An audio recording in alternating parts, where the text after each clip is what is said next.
G'day everyone. Just thought I'd do a quick video on some of the stuff I found around the Stanthorpe area.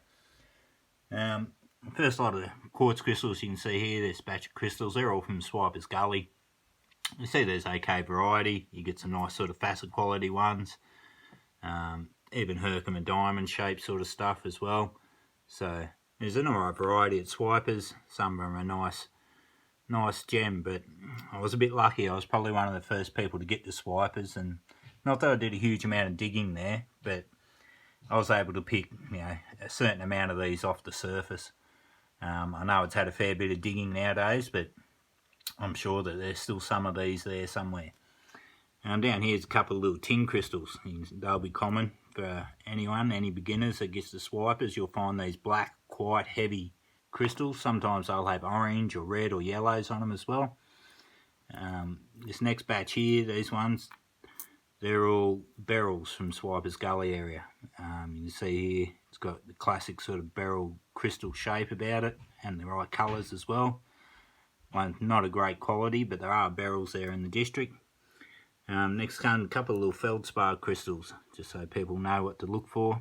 You see they come in quite a nice shape, and you can get them in different colours from a white right through to a deep brown. So they look good in the collection.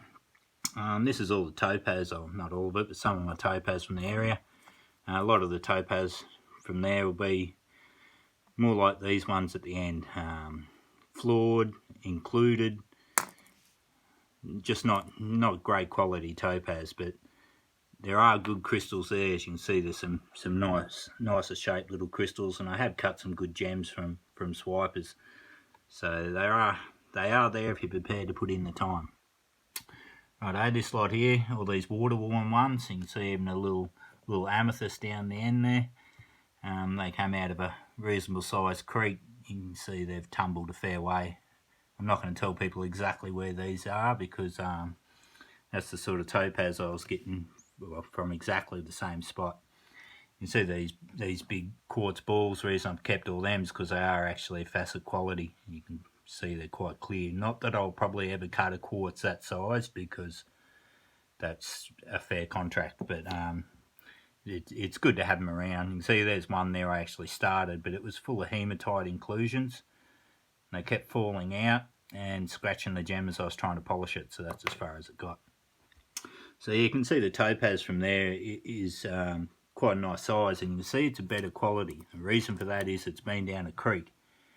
And the creek, as it tumbles down the creek, it'll often knock a lot of the rubbish, the cracks and stuff off the gems, and just leave, quite often the good facet quality sort of material. They can get decent size as well. That one's just a touch under 100 carats, so you can see that they do get a reasonable size.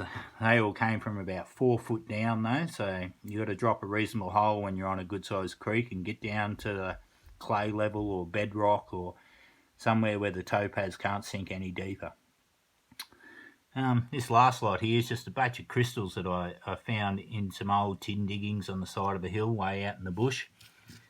You see they're not overly great shaped crystals or overly pretty, but I followed the diggings up, and they came up to a bunch of granite boulders that was full of this material. Now, this was just one of the little ones we chipped off and brought home with us. A lot of it was all fist size, so we had fist size bits of quartz, feldspar, and this material, and that's arsenopyrite. So it's arsenic and pyrite. But there was no crystal shape in any of it. It was just all in massive form. So that was about 13 or 14 years ago we found that. So next time I get to Queensland, I will get back and smack into this vein and see if I can't find a cavity or a vug, and hopefully pull out some nice crystally sort of material. So righto everyone, just show the beginners and other people that Stanthorpe does produce the gems if you're prepared to put in the time and the work. Not as rich as Torrington, there's not as much variety or quality, but they are there. So if you can get onto some private property or out to Swiper's Gully or into other parts around Stanthorpe, you might go alright. Just be careful you're not getting into the national parks, because there's a lot of them around Stanthorpe, and we want to make sure that our grandkids can do the same things we can. So do the right thing everyone, and mostly Enjoy yourself. Happy fossicking. See ya.